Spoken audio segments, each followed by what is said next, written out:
What's up, people? I'm Shaggy, the Opinionated Hippie, and this is part 14 of my reviewing and then ranking Phish's archival live concert series, live Phish. Pretty straightforward name. This is volume 14. I've done 13 others. I'm going to talk about this, and then I'll show where I think this one falls amongst the others when I'm done. Volume 13 was their Halloween show from 1994, the first one they did in which they covered a band in its entirety, the Beatles' The White Album. This, volume 14, is their second Halloween show, literally a year later, exactly a year later.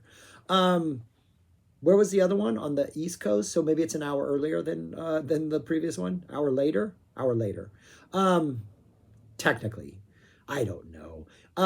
Can you guess what 15 and 16 are going to be? But this is from 1995. This is in Rosemont, Illinois, outside of Chicago, and this is when they this is when they covered the Who's Quadrophenia.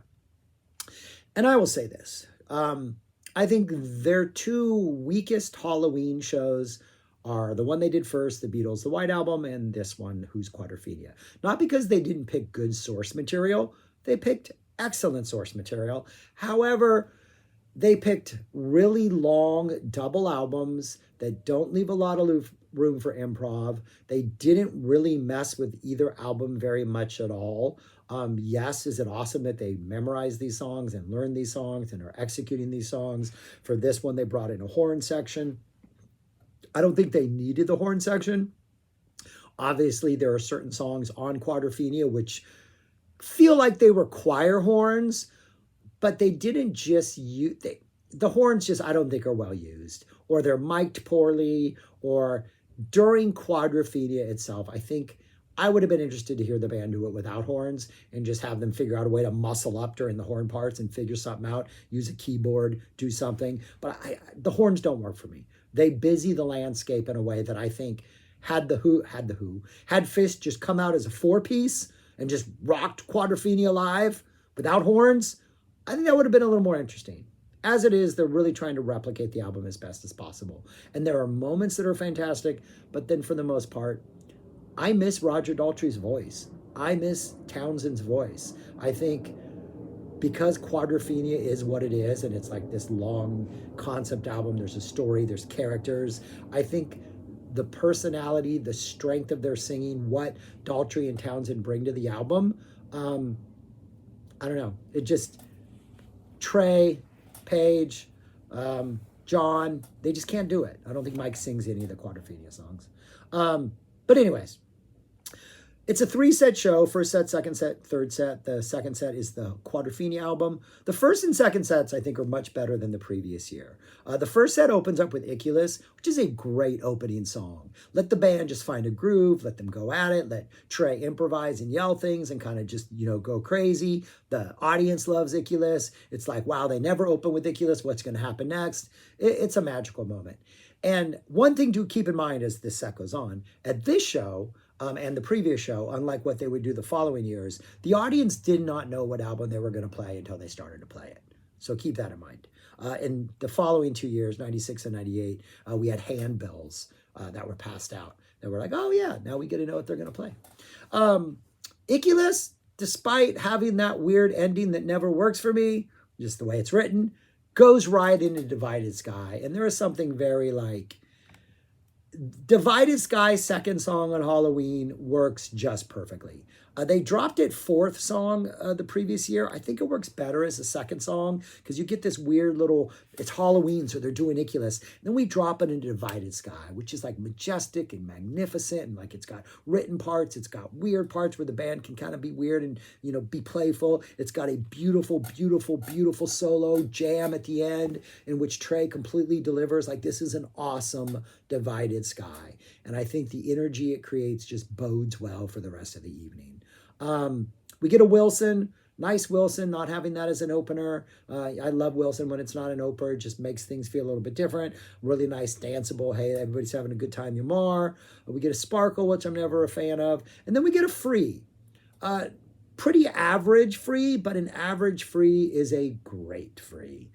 just under 10 minutes. That it's got that nice long intro where they just play that do do do do do that part over and over again, and we play it once through, and then we kind of wait as if we're going to drop back into it. No, then we play it again. Finally, we get the vocals after a couple minutes of an awesome intro. We get that awesome just floating jam that Free does so well, when you just feel like everything's there to just let you float. You're just in the water. I mean, they have done a great job of sort of, the lyrics are about that, reference the sea, reference somebody floating away in the sea, or imply, and the music just, it puts you on this like cushion that you just ride, and it's just, it's this and theme from the bottom, those middle jams, and the way they just kind of like have this incredible nautical, watery, underwater feel. It's just absolutely fantastic. Then the disc, but not the set, closes out with Gaiute. Never been a Gaiute fan. It's 10.5 minutes of the same thing every time. I don't think any of the parts are that interesting. Yeah, it's another story about a pig, but I'm not sure we needed another story about a pig. Gregory Peccary checked all those boxes. Zappa fans right there. So that ends disc 1. Disc 2 continues on disc set 1 continues on disc 2. We get a nice Run Like an Antelope. Just a really solid, healthy Run Like an Antelope. Your typical straightforward, let's do what Antelope does type thing. Trey does take a while to sort of gather that momentum. I always think of those early parts of the jam when he's like, dun, dun, dun, dun, dun, dun, dun, and he's just kind of like scraping out notes and like kind of sketching out ideas. I always feel like that's a momentum gathering thing, and Trey's just kind of gathering momentum so that after he gets all this energy, he can take off on this wild ride. The momentum gathering part seems to take a little longer than normal, where it almost seems like, okay, maybe he just doesn't have an idea and he doesn't know what he's doing. And I like the momentum gathering. I like that sort of, we're just here. It's also kind of like you're floating in space, but it's a very active space, and we're not really going anywhere yet, but you can feel like we're going to. Eventually, all this stuff is going to come together and we're going to shoot out. We eventually get that sort of adrenaline rush where the solo takes off, and then we get little pockets of weirdness, but we're right back in that like main Antelope drive for most of it. A solid Antelope. I don't think it's anything you must hear. But it's a good, high energy, feels like a set closer. Like, I think we're on disc 2 at this point. We're like about 75 minutes into the set. Excellent way to end the first set. But then they drop a Harpua. And this is how you drop a Harpua. I think Harpua as a first set closer, especially if you have like an Antelope preceding it or anything high energy, it works perfectly. They use this to sort of set up the second set. And at one point, Trey says that Jimmy goes into his room and he plays the exact same album that Phish were covering that night at their show. Now, we don't know when the story takes place. It obviously didn't take place on this exact day, because Phish doesn't do the album that Jimmy listens to. But Jimmy listens to Michael Jackson's Thriller and listens to Beat It, because that's the first song, right? And I wish they had done Thriller. I think them doing an album that's 40 minutes long, them doing This Girl Is Mine, oh, that would have been a blast, right? Fishman would have been probably Stevie Wonder. But like, there are so many songs on Thriller that like, it would have been a blast for Phish to do. Like the little Beat It tease they give to start off with is fantastic. Mike dropping a Billy, starts with Wanna Be Starting Something. That's side A. Wanna Be Starting Something would have been interesting. That could have been a weird, that could have been a really weird jam. Baby Be Mine, The Girl Is Mine would have been a blast. Thriller in the middle of the set would have been fantastic. Beat It would have been great. Billie Jean, Human Nature would have been beautiful. Maybe the songs aren't as solid as the stuff on Quadrophenia, but I think it would have been a lot more fun. And to see how I think if the band had maybe chosen Thriller in the next years when they were stretching out their albums and choosing shorter ones, it would have been more interesting. So they tease Thriller, but they don't do Thriller. And then we get a Harpua to finish out the rest of the first set. Pretty solid first set. Nothing that is a must here, but there's some really good things. Divided Sky, Free, Antelope, fantastic. The other songs bring the energy along well. Then we get the Who set. And they start off the Who set by playing, I want to say they start playing I Want to Be Starting Something, like that's played over the loudspeaker. It's like, ah! And then the sounds of the sea come in, and we're clearly off into Quadrophenia land. And right from the beginning, the real me just doesn't work for me. There's just way too much going on. The band seems like they're trying way too hard. I don't know, man. I'm already just not feeling it. But then Quadrophenia is next. And Quadrophenia, quad, it's like the 6-minute instrumental in which you get a touch in on everybody's themes, the 4 band members' themes. It's proggy. Listening to this, I can hear the Who's influence on proggy Phish, like, the things like David Bowie and Fluffhead and like their early, even Divided Sky, their early, more elaborate proggy stuff. You can hear the Who influence on Quadrophenia, and I think even later on The Rock, the longer instrumental things, you can hear like, okay, I can see, how the Who influenced Phish and how Phish is playing the Who that influenced them. Like, it all sounds right. Phish sounds perfect playing Quadrophenia. Sounds perfect playing The Rock. Those 2 songs work really well. The rest of the first 2 sides of Quadrophenia don't really work for me. Cut My Hair, I'm missing the vocals. Phish can't bring it. The Punk and the Godfather, I'm One, The Dirty Jobs, Helpless Dancer, Is It In My Head, I've Had Enough. Like, they're executing the songs well. Sometimes there's really good energy that seeps in, but for the most part, in almost all of these songs, I'm personally missing the Who, which is one of the reasons why I don't like cover albums. It's just like, I know you can do it, but it doesn't mean you should do it. Like, I don't know. I'm looking for the awesome notes I wrote on this, and I can't find them. But I don't think there was really anything on that first, I consider it the first side of Quadrophenia, because I've been listening to the disc mostly. But anything that's on the first side or the first 2 sides of Quadrophenia just doesn't quite seem to work. But then we get to the second disc, sides 3 and 4, and everything's starting to click here. I don't know if the band's more relaxed. I don't know if the fact that Trey gets to finally step up and do a guitar solo. 5:15 works. Townsend has a guitar solo on the original. Trey gets a slightly longer one. And Trey's mimicking Townsend's kind of dirty, nasty, squiggly sound. It works really well. Trey gets to stretch out a little bit longer. Not dramatically longer, but enough you're like, okay, finally a guitar solo. So 5:15 works great. Then we get the absolute highlight. I think something I wish they had done way more often. I saw them one of the other 2 times they did it. But they do Sea and Sand, and it's just Page, and it's just a piano, and it is beautiful. It is stunning. It is perfect. I went to that Ventura show in 98, which is the venue was this outdoor amphitheater, I guess. It was like a stage and just in this round space. Not even amphitheater. It was just like Cal Expo. But I think there were seats in the back. But they did Sea in the Sand there the same way. Page and a piano.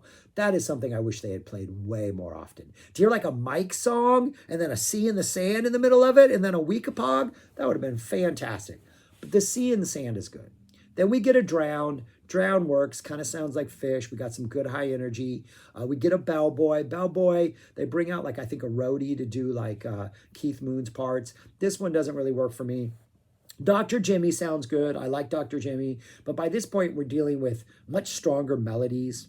I think the song is a much stronger song. So we're getting better songwriting. We get The Rock, fantastic. And then we get Love Reign Over Me. And Fishman sings it. And when he starts singing it, the very beginning, I'm like, this is the cathartic release. This is like one of the best closing songs on any album, is the full dropping of Love Reign Over Me after we've had it teased throughout the album. And Fishman starts singing it. I'm like, we're going to turn it into like a joke. But then Fishman keeps singing it.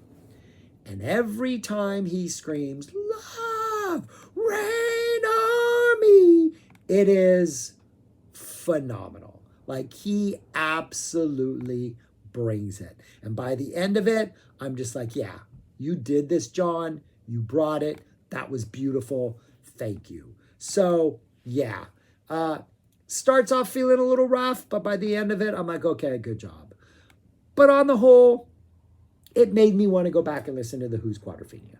Like other than the Sea and Sand, which was a genius decision, whoever's decision that was.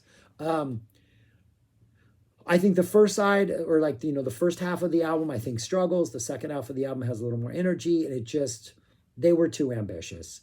I think they kind of learned that in choosing shorter albums as they go forward so they can stretch them out and jam. But there's just not enough Phish in it. You don't get Phish's improv or their jamming or solos or the things that are their strengths. Instead, they're having to do a lot of singing. That's not necessarily their strength. Though Sea and Sand is fantastic. Set 3 has possibly the greatest You Enjoy Myself ever. I don't know. Possibly. We get the audience chess move. This was that tour when they were playing chess against the audience. Apparently, the guy who was dressed as a Wookiee failed to make a move and got mocked by John Fishman. Wookiees don't play chess. Then we get a 40-minute You Enjoy Myself. Starts off like your typical You Enjoy Myself for the first 10 minutes, right? And then around the 10-minute mark, we were like, we're into that. We're getting into the actual solo before the vocal jam. We're getting into that part. And you're kind of feeling like, okay, this might be a special You Enjoy Myself, right? The jam's going on a little bit longer. By the time we hit the 15-minute mark, you're just like, yeah, this is it. This is it. This is going to be a special YEM. And then by the 17-minute mark, when we're into this like really spacey, low-key page jam, you're just like, oh yeah, this is going to be something special. And it goes on. It's a 40-minute You Enjoy Myself.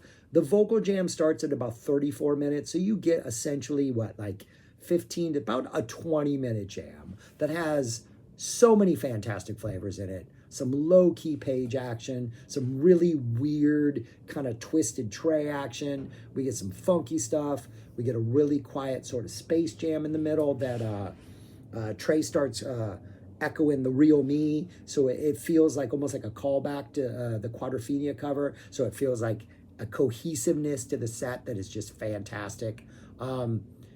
And then we jam out of that, and eventually we end up in the "Won't you please define but to frenzy" part. And during the vocal jam, we get some pretty harsh language being dropped in the middle of that thing. Somebody telling you what to do with yourself.